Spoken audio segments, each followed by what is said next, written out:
Hi hello students. இன்றைக்கி நாம் பார்க்க போகிறது இலக்கண பகுதி. லெசன் 1ல் 12th ஸ்டாண்டர்ட் தமிழ் புக்கில் இருக்கக்கூடிய லெசன் 1ல் இருக்கக்கூடிய இலக்கண பகுதியை பற்றி தான் நம்ம பார்க்க போகிறோம். இலக்கணம் அப்படின்னோன்னா ரொம்ப கடினமாக இருக்கும், நம்மளால் படிக்க முடியாது, புரியாது அப்படின்னு மட்டும் நினைக்காதீங்க. இது எப்படி ஒரு சம் போடுவோம், கால்குலேஷன் புரிஞ்சால் இதுதான் மெத்தடுங்கிற மாதிரி தெரிஞ்சுக்கிட்டால் ஈஸியாக அழகாக தமிழ் இலக்கணம் ரொம்ப ரொம்ப ஈஸி. குழப்பாதீங்க, நல்லா நிதானமாக கவனிச்சிங்கனாவே இது புரிஞ்சிடும். இப்போ இந்த நம்ம லெசனுக்குள்ளே போகலாம், சரிங்களா? தமிழாய் எழுதுவோம் அப்படிங்கிறது இந்த ஒரு பேஜ் ஃபுல்லாகவே என்ன அப்படின்னா, நான் உங்களுக்கு ஒரு ஓரலாக சொல்லிடுறேன். படித்து டைம் வேஸ்ட் பண்ணாதீங்க. 12th படிக்கிற ஸ்டூடெண்ட்ஸ் கண்டிப்பாக டைம் வேஸ்ட் பண்ணாதீங்க. இந்த ஒரு பேஜ் ஃபுல்லாக என்ன அப்படின்னா, நாம் எப்படியெல்லாம் பேசுவோம், எங்கெங்கெல்லாம் தப்பாக பேசுவோம், ஒரு எழுத்து விட்டுட்டா, இப்போ கோடீஸ்வரனுக்கு ஒரு துணைக்கால் போடாமல் விட்டால் கேடீஸ்வரன் ஆயிடும்.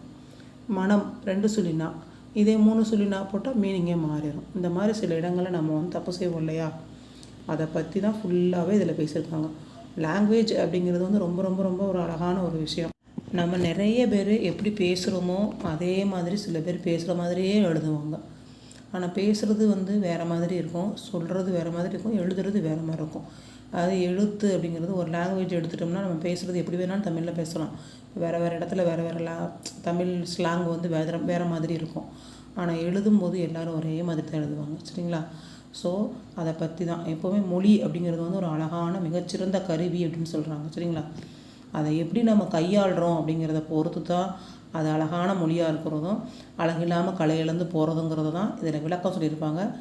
இதில் நீங்கள் பார்த்தீங்கன்னா நான் உங்களுக்கு ஒரு தடவை ரீட் பண்ணி வேணால் காட்டிடுறேன், சரிங்களா? புக்கில் நீங்கள் ஒரு தடவை வேணால் பார்க்கலாம். பாருங்கள், மொழியை மிகச்சிறந்த கருவி என்பர், அதை திறம்பட கையாண்டால் கலையாக மிளிரும், பிழை மலிய எழுதினால் வெறும் கலையாகவே கொள்ளப்படும், சரிங்களா? நான் சொன்னதை தான் அவங்களும் சொல்லியிருக்காங்க.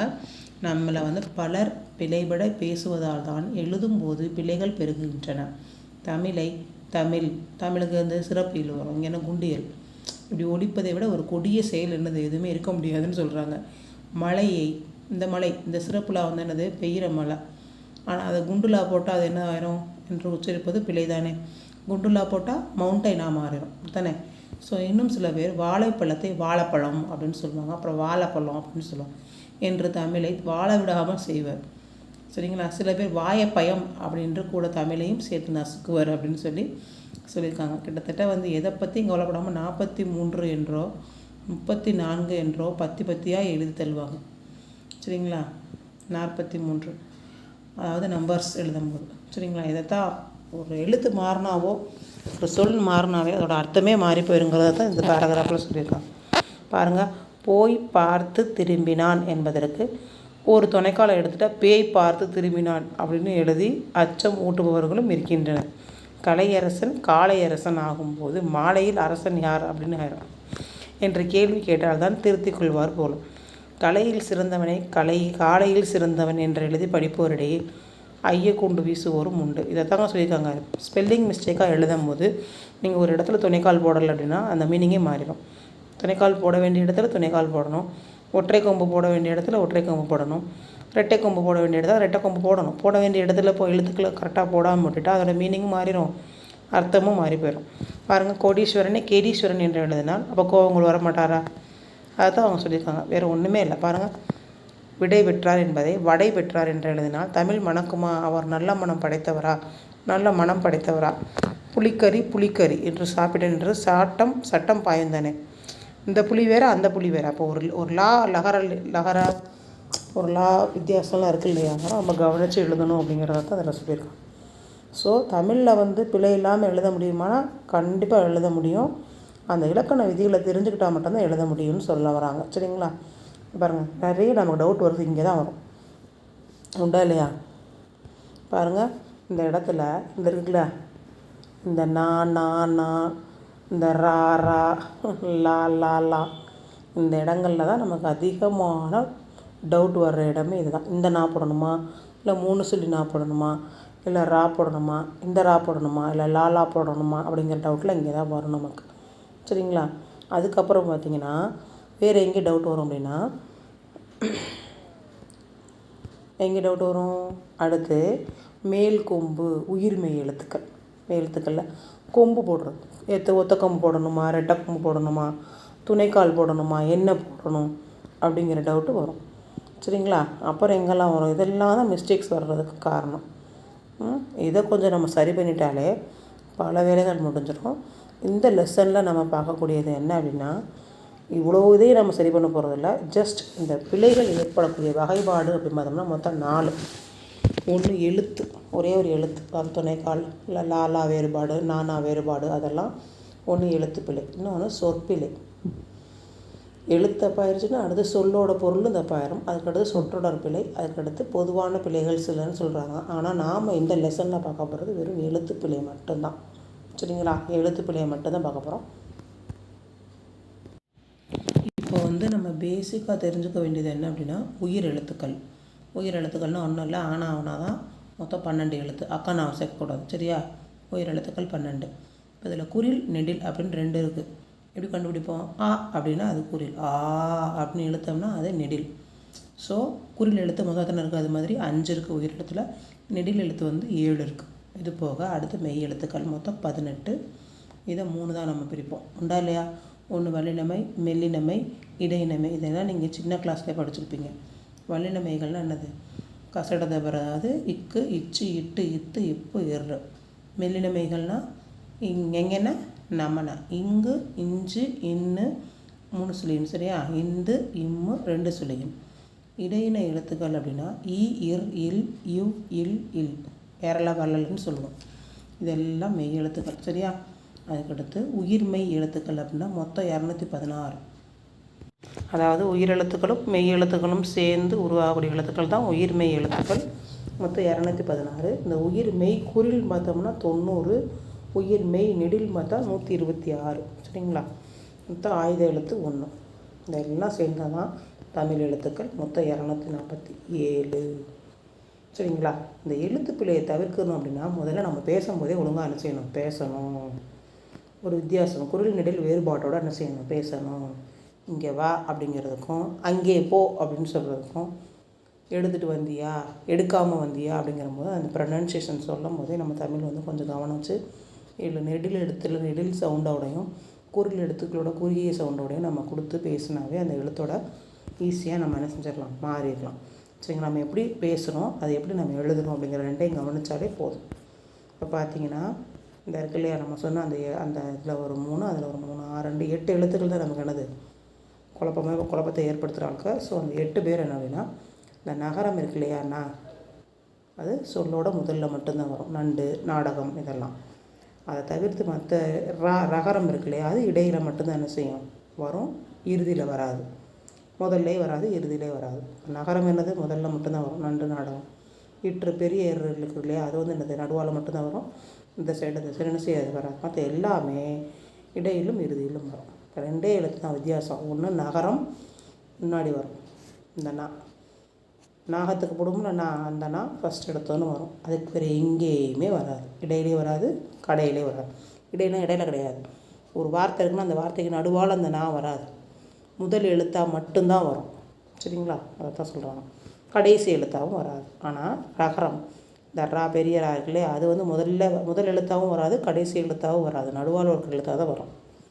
அது பார்த்தீங்களா? கற்று, அது மாதிரி இருக்காங்களா, அதை தான் சொல்ல வராங்க. அதுக்கடுத்து கடை அப்படின்னா ரிமைனிங் இருக்கிற எல்லா எழுத்துமே இடை எழுத்தாகவும் வரும், கடை எழுத்தாகவும் வரும்னு சொல்கிறாங்க. சரிங்களா? இப்போ இதில் நம்ம முக்கியமாக பார்க்க போகிறோம் பாருங்கள். ஃபஸ்ட் பாயிண்ட் என்னென்னு அப்படின்னா, தமிழ் சொல்லின் தொடக்கமாக மெய் எழுத்துக்கள் வருவதில்லை. அதாவது அப்படி வந்தால் அது தமிழ் இல்லை. எடுத்தோனையே புள்ளி வச்சு வரக்கூடிய எழுத்து எந்த எழுத்துமே என்ன கிடையாது? தமிழ் மொழி கிடையாது. சரிங்களா? அதுக்கடுத்து வல்லின மெய்யோடு சொல் முடியாது. அப்படி முடிந்தால் தமிழ் சொல் கிடையாது. எப்படி நம்ம முதல் எடுத்தோடனே ஒரு மெய் எழுத்து, அதாவது மெய் எழுத்து என்ன, எக்கு இங்கு இருக்கு இல்லையா, அந்த எழுத்து ஸ்டார்டிங்கில் வராதுன்னு சொல்கிறோமோ, அது மாதிரி ஒரு வார்த்தை முடியும் போது வல்லின மெய்யோடு முடியாது. அதாவது இக்கு இச்சு, இந்த படித்தோம்னா வல்லின மெய், இக்கு இச்சு, இந்த படித்தோம்ல இக்கு இச்சு, இட்டு, இத்து, இப்போ, இரு, இந்த எழுத்தோடு முடியாது. அதாவது எப்படி ஸ்டார்டிங் லெட்ரு இந்த இக்குங்களை 18 எழுத்து வராதோ, அதே மாதிரி முடியும் போது கண்டிப்பாக இந்த இக்கு இச்சு, இட்டுங்கிற அந்த 6 எழுத்து என்ன செய்யாது? வராது. இது 2 விஷயம். சரிங்களா? பார்த்துட்டு தெரியுதா? அவங்களே எழுதி காமிச்சிருக்காங்க. எக்ஸாம்பிள் இக்ரிடம், இப்ரியா, கிளிஷேன்னு எழுதி காமிச்சிருக்காங்க. கடைசியில் டப் இப்படி வந்தால் அது ரெண்டுமே தமிழ் கிடையாது. மூணாவது என்னென்னா, வல்லினமைகள் ஈரொற்றாய் வராது. அதாவது 2 ஒற்றுக்கள் அடுத்தடுத்து என்ன செய்யாது, வராது. அதாவது வல்லினமைகள் தான் வராது. புரியுதா? இந்த இக்கு இச்சுட்டு இருக்கு இல்லையா, இது அடுத்தடுத்து என்ன செய்யாது, இந்த இதே 6 எழுத்துமே என்ன செய்யாதுன்னா அடுத்தடுத்து வராது. இக்கு இக்கு, இச்சு இச்சு, அச்சா அச்சு இச்சு சா வரும். ஆனால் இச்சு அச்சிச்சு அக்கு அந்த மாதிரி அடுத்தடுத்து எழுத்து என்ன செய்யாது, வராது அப்படின்னு சொல்கிறாங்க. சரிங்களா? ஃபஸ்ட் எடுத்தோன்னா புள்ளி வச்ச மெய் எழுத்து வராது, ஒரு point. Second point last letter என்னது, வல்லினமே வராது. அதே மாதிரி வல்லினமே என்ன செய்யாது, ஈரொற்றாவும் வராது. அதுக்கடுத்து இட்டு இரு அப்படிங்கிறது பக்கத்தில் மெய்களை எடுத்து மெய்கள் வருவதில்லை. இந்த இட்டு இரு இருக்கு இல்லையா, இந்த இட்டு இரு அதாவது அதே தான் சொல்கிறாங்க. அதுக்கடுத்து மெல்லின மெய்கள் எதுவும் வர்றது கிடையாது. அதுக்கடுத்து இக்கு இச்சு இத்து இப்பு ஆகியவற்றின் பின் அவற்றின் அவ்வெழுத்து வரிசைகளே வரும், பிற மெய்கள் வராது. இப்போ தான் நான் சொன்னேன், இந்த இக்கு இச்சு இருக்கு இல்லையா, இந்த வல்லினமைகள், இந்த வல்லினமைகள் 4 எழுத்துக்கு பின்னாடியும் அந்த எழுத்து வரிசை, அதாவது அக்கம் பாருங்கள், காக்கை, காக்கை, பச்சை, பத்து. இப்போ இக்கு வந்திருக்கு, பக்கத்தில் அதோட வரிசை கை, கா வரிசை வந்திருக்கா, இச்சு வந்திருக்கு, அதோட வரிசை சை, பச்சை. இத்து வந்திருக்கு, அதோட வரிசை தூ. அப்போ அந்த வரிசையே தான் வந்திருக்கே தவிர அந்த வரி தான் சொல்கிறாங்க. இக்கு இச்சு இத்து இப்பு ஆகியவற்றின் பின் அவற்றின் எழுத்து வரிசைகளே வரும், வேறு எழுத்து என்ன செய்யாது, வராது அப்படின்றாங்க. சரிங்களா? வேறு எழுத்து வரிசை வராது. அதுக்கடுத்து இட்டு இரு என்ற மெய்களுக்கு பிறகு அவ்வெழுத்து வரிசைகளும் காசா ப என்னும் வரிசைகளுமே வரும்.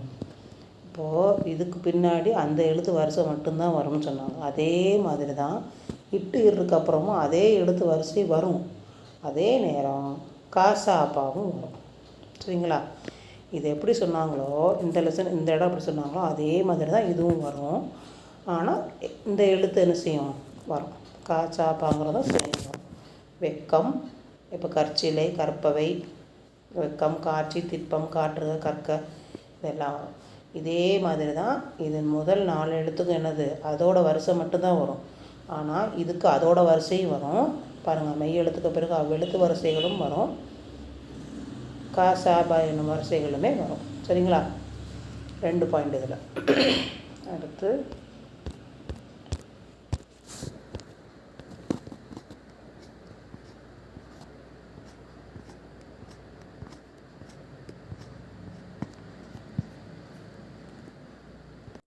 அதுக்கு அடுத்து பார்த்தீங்கன்னா ட ர அப்படிங்கிற எழுத்துக்கள் சொல்லுக்கு முன்னாடி வராது, ஃபஸ்ட்டு எழுத்தாக வராது. சரிங்களா? பார்த்தீங்களா? அப்படி வந்துச்சுன்னா தமிழ் கிடையாது. டமாரம், ரப்பர் அப்படின்னு வந்துச்சுன்னா அது தமிழ் கிடையாதுன்னு சொல்கிறாங்க. அடுத்து ஆயுத எழுத்து. ஆயுத எழுத்து எப்போவுமே சொல்லுக்கு இடையில் மட்டும்தான் வரும். சரிங்களா? சொல்லின் இடையில் மட்டும்தான் வரக்கூடியது. தனி சொல், அதாவது தனி சொல்லாக இருந்தால் 3 எழுத்துக்கு கூடிய வார்த்தையாக இருக்கும். குறிப்பாக அஃது, எக்கு, அப்படிங்கிற கசுன்னு இருக்குல்ல, அது மாதிரி வரும். தனிக்குறில் ஃபஸ்ட்டு எழுத்து என்னவாக தான் இருக்கும், தனியான ஒரு குரில் எழுத்தாக தான் இருக்கும், சொல்லோட இடையில் தான் வரும். அதுக்கடுத்து மெல்லின எழுத்துக்களின் ந சொல்லின் தொடக்கமாக வராது. இந்த 2 நாவும் என்ன செய்யாது, வராது. ஆனால் இந்த நா சொல்லுக்கு முதல்ல தான் வரும். இந்த நா என்ன செய்யாது, 2 சொல்லினாவும் 3 சொல்லினாவும் சொல்லுக்கு தொடக்கமாக வராது. ஆனால் இந்த நா சொல்லுக்கு தொடக்கமாக தான் வரும். சரிங்களா? அதுக்கடுத்து என்ன பார்க்க போகிறோன்னா,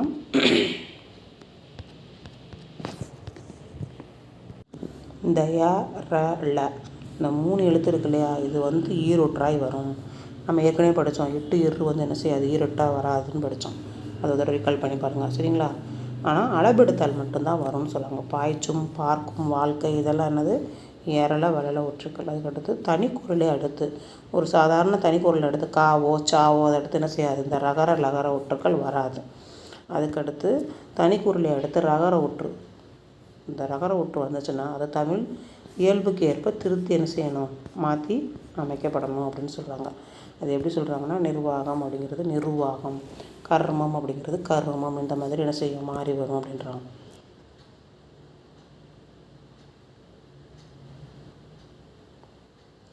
நம்ம வல்லினமைகள் படிக்கும்போது அந்த வல்லினமைகள் அடுத்து வரக்கூடிய எழுத்துக்கள் இன்னொரு வல்லினமையாக தான் இருக்கும், இல்லை அதுக்கு இனமான மெல்லினமையாக இருக்கும்னு படித்தோம் இல்லையா. ஆனால் இங்கே பாருங்களேன், இந்த லகரத்தை எடுத்து இந்த லகர வரிசையோ இல்லை லகரத்தை எடுத்து இந்த லகர வரிசையோ எழுத்துக்கள் வராது. என்ன செய்யாது? வராதுன்றாங்க.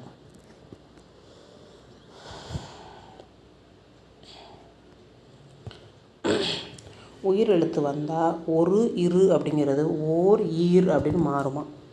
சரிங்களா?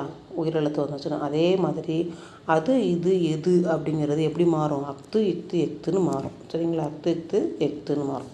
அதனால் தெரிஞ்சுக்கோங்க. உயிர் எழுத்து வந்துச்சுன்னா ஒரு இரு முறையங்கிறது ஓர் ஈருங்கிறது மாறும். அதே உயிரெழுத்து வந்துச்சுன்னா அது இது எதுங்கிறது அத்து இத்து எத்துன்னு செய்யும் மாறும். அதுக்கடுத்து இந்த லகர விதிகள் சில பார்க்க போகிறோம். சரிங்களா? வேற்றுமை புணர்ச்சியை பொறுத்த வரைக்கும் லகரத்தை தொடர்ந்து வல்லினம் வந்தால், அதாவது லகரம்னா இதுதான் லகரம், கடைசி எழுத்து குண்டில் இருக்கா, இந்த லகரத்தை அடுத்து அது சேர வரக்கூடிய எழுத்து வந்து என்னது? சி. இந்த சி இருக்கு இல்லையா, இந்த சி இங்கே வந்து கடைசி எழுத்து என்னது? லகரம். இங்கே முதல் எழுத்து சிங்கிறது என்னது? வல்லினம். இந்த லகரமும் இந்த வல்லினமும் சேரும்போது வல்லினம் வரின் இந்த லகரம் எப்படி மாறுமா? ரகரமாய் திரிவதுண்டு. அப்போ கல் ப்ளஸ் சிலை கற்சிலைன்னு மாறும். சரிங்களா? கல் ப்ளஸ் எப்படி மாறும்? கற்சிலைன்னு மாறும். கடல் ப்ளஸ் கரைங்கிறது கடற்கரைன்னு மாறும். புரியுதா? அப்போ என்ன சொல்ல வராங்க? லகரத்தை தொடர்ந்து வல்லினம் வந்தால் இந்த லகரமானது ரகரமாய் தெரியும். இது வேற்றுமை புணர்ச்சி. சரிங்களா? அடுத்து நம்ம பார்க்க போகிறது என்னென்னா, இப்போ அந்த லகரத்தை பார்த்தோம் இல்லையா, குண்டு லகரம் தானே. இப்போ அதே குண்டு லகரத்தில் தான் நம்ம பார்க்க போகிறோம். அதே லகரத்தோடு மெல்லினம் வந்தால் என்ன பார்த்தோம்? வல்லினம் வருதுன்னு பார்த்தோம். அப்படி தானே? இப்போது மெல்லினம் வருது. இப்போ மெல்லினம் வந்துச்சுன்னா லகரம் என்னவா மாறும்? நகரம். அப்போ நல்லா நோட் பண்ணிக்கோங்க. வல்லினம் வந்துச்சுன்னா லகரம் ரகரம் பெரிய ராவாக மாறுது. இதே மெல்லினம் வந்தால் இதே லகரம் எப்படி மாறுது? 2 சுழி நாவாக மாறுது. அப்போ பல் ப்ளஸ் முகம் அப்படிங்கிறது பன்முகம்னு மாறுது. சரிங்களா? பல் ப்ளஸ் முகம்ங்கிறது என்ன மாறுது? பன்முகம்னு மாறுது. இப்போ அடுத்து இந்த இப்போ 2 குண்டுலா பார்த்தோமா. இப்போ சிறப்பு இந்த பள்ளிக்கு வரலாம். இது சிறப்புலா கிடையாது, இது லகரலாம். அந்த லகரத்தை எடுத்து வல்லினம் வந்தால், சரிங்களா, இந்த லகரத்தை எடுத்து வல்லினம் வந்தால் லகரம் என்னவோ மாறும்? டகரமாக மாறிவிடும். சரிங்களா? இதே வந்து மெல்லினம் வந்தால் அடுத்து என்ன சொல்ல வராங்க? அதே லகரத்தை அடுத்து மெல்லினம் வந்தால் லகரம் என்னவோ மாறிடும்? நகரமாக மாறிடும். லகரம் இந்த நகரமாக மாறிவிடும். அப்போ நாள் ப்ளஸ் மீன் அப்படிங்கிறது நான்மீன் அப்படின்னு மாறிடும். இதே வகரம் வந்தால் வல்லினம் வந்தால் மக்கள் ப்ளஸ் பேருங்கிறது மக்கள் பேருன்னு மாறிடும். அடுத்து இதே வருமொழி என்ன சொல்ல வராங்க? இந்த வரக்கூடிய மொழி வந்து தகரமாயின் இந்த லகரம் ரகரமாக மாறுவதோடு தகரமும் ரகரமாக மாறும். சரியா? இந்த தகரம் வந்து லகரமாக மாறுற இந்த தகரமாக இந்த இடத்துல தகரம் இருந்துச்சுன்னா தா வரிசை இருந்துச்சுன்னா அந்த லகரம் என்னவா மாறுமா? ரகரமாக மாறினாலும் கூடவே கூட இந்த தாவும் என்னவா மாறிடும்? ரகரமாக மாறிடும்னு சொல்லுவாங்க. இதை நான் புரியுதா நான் சொல்கிறது? அதாவது தகரம் லகரம்னு குழப்பக்கூடாது. தானா தாங்கிற எழுத்து, தா வரிசை எழுத்து, லகரம்னா லாங்கிற வரிசையோட எழுத்து. அதுதான் அதில் சொல்கிறாங்க. சொல் ப்ளஸ் துணைங்கிறது சொற்றுணை அப்படிங்கிறது மாறும். இப்போ பாருங்கள், அடுத்து வருமொழி நகரமாயின் அது வரக்கூடிய மொழி, இது நா வரிசை, இதான் வருமொழின்னு சொல்லணும். இதில் ஃபஸ்ட்டு எழுத்து நா வரிசை தானே இருக்குது, அதுதான் நகரமாக இருந்துச்சு அப்படின்னா இந்த நகரம். இப்போ முதல் நிலைமொழியில் என்ன இருக்குது? இல், அது வந்து லகரம். இப்போ இந்த லகரம் வந்து இங்கே நகரம் வந்துருச்சு, அதனால் லகரம் என்னவா மாறும்? இந்த 2 சுழி நாவாக மாறிடும்னு சொல்கிறாங்க. அதைத்தான் சொல்கிறாங்க பல் ப்ளஸ் நூல்னால் பன்னூல் மாறும். இந்த நகரம் நகரமாக மாறும்னு சொல்கிறாங்க. அடுத்து அந்த வழியில் தனிக்குறளை அடுத்து லகரம் தகரம் வரும்போது ஆயுதமாக மாறும். அல்வழியில், அதாவது அதுக்கு அடுத்த வழியில் பார்த்திங்கன்னா ஒரு தனிக்குறில் அடுத்து, தனிக்குறில் தான் இதை அடுத்து இங்கே வந்து ஒரு லகரம் இருக்குது. தனிக்குறளை அடுத்து லகரம் இருக்கா? தனிக்குறளை அடுத்து ஒரு லகரம் வரும்போது தகரம் எங்கே வருது? நிலைமொழியில் வருது. இந்த நிலைமொழியில் திணைன்னு வருதா? ஸோ இதுவும் மாறும்போது அல் ப்ளஸ் கூட்டல் திணை அப்படின்னு சேரும்போது அக்ரிணை, பல் ப்ளஸ் துளி வந்து பற்றொலி அப்படின்னு செய்து மாறுது. சரியா? இப்போ இயக்குனர் அப்படிங்கிறது சரிதான். ஆனால் இயக்குனர் 2 சொல்லி நான் போட்டு எழுதுனா அது என்னது தப்புன்னு சொல்கிறாங்க. ஏன்? இயக்கு, ஓட்டு, அனுப்பு, பெரு முதலான வினைகள் வந்து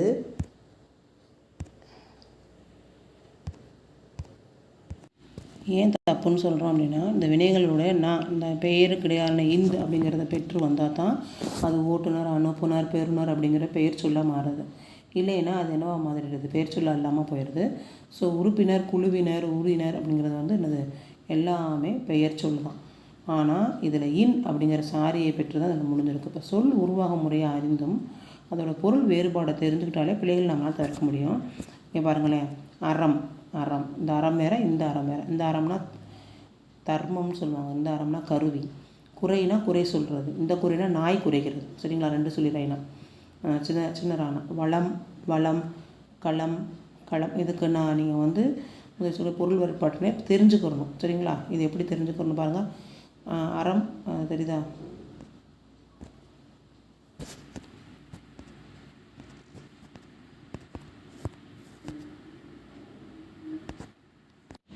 இவ்வளோதாங்க இதில் இருக்கக்கூடியது. இதோடைய சொல்லுடைய வேறுபாடை வந்து நீங்கள் தெரிஞ்சுக்கிறணும். வளம்னா வளர்ச்சியாக இருக்குன்னு அர்த்தம். வளம்னா வலது பக்கம்னு அர்த்தம். களம்னா ஆடுகளம் விளையாடுறாங்களா அந்த களம். களம்னா பானைன்னு அர்த்தம். கிளினா பறவை. இந்த கிளினா பயம். ஸோ ஒவ்வொன்றுக்கு ஒரு அர்த்தம் இருக்குது. இதை நீங்கள் தெரிஞ்சுக்கங்க. ஸோ எப்போவுமே தமிழில் பிள்ளைகளை தவிர்க்கணும்னா ரொம்ப தெளிவாக உச்சரிக்கணும், தெளிவாக எழுத தெரியணும். அதை ரொம்ப கவனமாக கையாளணும். துணைக்கால் போட வேண்டிய இடத்துல போடணும். கொம்புகள் நெறி குறில் போட வேண்டியதை கரெக்டாக போட்டாலே தமிழ் ரொம்ப ஈஸி. இவ்வளோதாங்க அதில் இருக்கக்கூடிய இலக்கணம். ஒரு முறைக்கு 4 தடவை படித்து பாருங்கள், ரொம்ப ஈஸியாக இருக்கும். உங்களுக்கு இந்த வீடியோ பிடிச்சிருந்தா லைக் பண்ணுங்கள், ஷேர் பண்ணுங்கள். தேங்க்யூ.